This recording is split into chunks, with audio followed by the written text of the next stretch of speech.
Hello' everyone, Assamese তৰকা চেনেলটোলৈ আপোনালোকক পুনৰবাৰ স্বাগতম জনাইছোঁ। আজি মাছৰ ৰেচিপি এটা লৈ আহিছোঁ, গতিকে ৰেচিপিটো শেষলৈকে চাই থাকিব আৰু ভাল পালে লাইক, শ্বেয়াৰ, কমেণ্ট আৰু ছাবস্ক্ৰাইব কৰি দিব। আজি মাছখিনি আমি সৰিয়হৰে বনাম, গতিকে সৰিয়হখিনি লৈ লৈছোঁ। এই সৰিয়হ মই 2 চামুচ সৰিয়হ আধা ঘণ্টা আগতে তিয়াই থৈ দিছোঁ। পুঠি মাছ লৈছোঁ, ডাঙৰ পুঠি মাছটো। তাৰ কাৰণে লৈছোঁ মই এতিয়া জলকীয়া 2টা এনেকৈ সৰু সৰুকৈ কাটি লৈছোঁ। পিঁয়াজ এটা ডাঙৰ পিঁয়াজ কাটি লৈছোঁ সৰু সৰুকৈ। আদা পেষ্ট, ৰহুন পেষ্ট আৰু বিলাহী এটা এনেকৈ কাটি লৈছোঁ।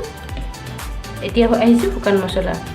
হালধি গুড়ি আধা চামুচ, নিমখ সোৱাদ অনুসৰি, কালা জিৰা 1 চামুচ, ৰঙা শুকান জলকীয়া পাউডাৰ গুড়ি 1 চামুচ, ধনিয়া গুড়ি 1 চামুচ আৰু চেনি লৈছোঁ আধা চামুচ। মাছখিনি মই আগতে ভাজি লৈছোঁ। এইফালে কেৰাহী এখন উঠাই দিছোঁ, তাতে সৰিয়হ তেল দি দিছোঁ। তেলখিনি গৰম হৈ গৈছে।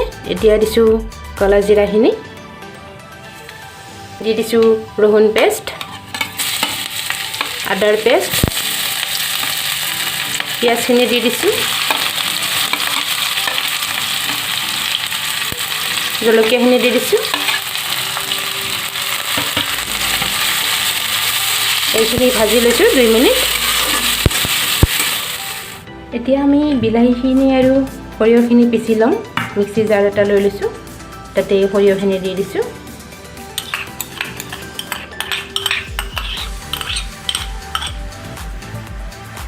বিলাহীখিনি দি দিছোঁ ইয়াতে।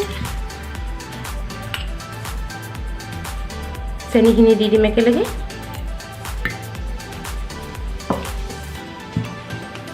অলপমান পানী দি দিছোঁ 2 চামুচ।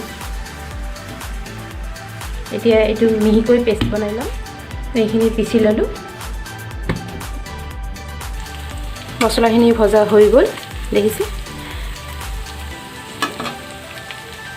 এতিয়া শুকান মছলাখিনি মিহলাই দিম। হালধিখিনি দি দিলোঁ, ৰঙা জলকীয়া গুড়ি দি দিলোঁ, সৰিয়হখিনি দি দিলোঁ।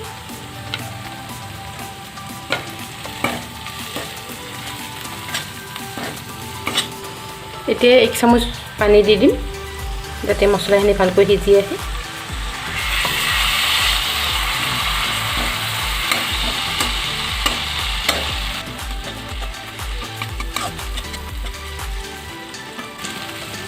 এতিয়া দেখিছে মছলাখিনি হৈ গৈছে এতিয়া ভজা।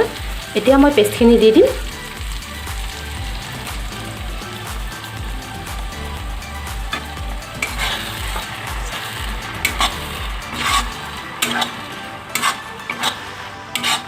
এতিয়া মই পেষ্টখিনি 3 মিনিটমান সময় ভাজি ল'লোঁ।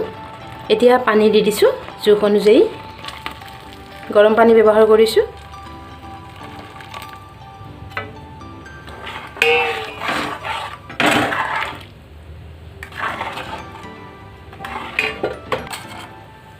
এতিয়া সোৱাদ অনুসৰি নিমখ দি দিম।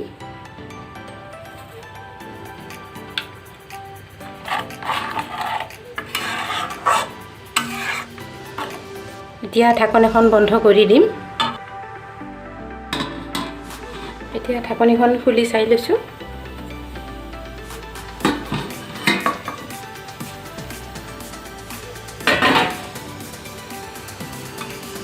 আঞ্জাখন উতল আহি গৈছে।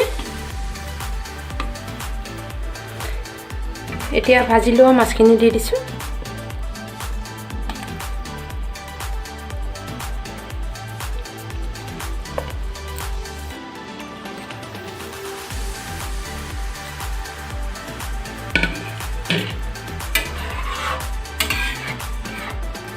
আৰু 2 মিনিট সময় উতলাই ল'ম।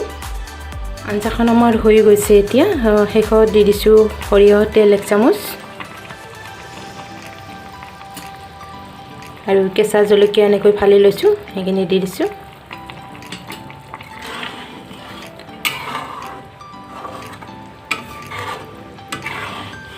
এতিয়া গেছটো বন্ধ কৰি দিছোঁ। আঞ্জা ৰেডি হৈ গ'ল আমাৰ।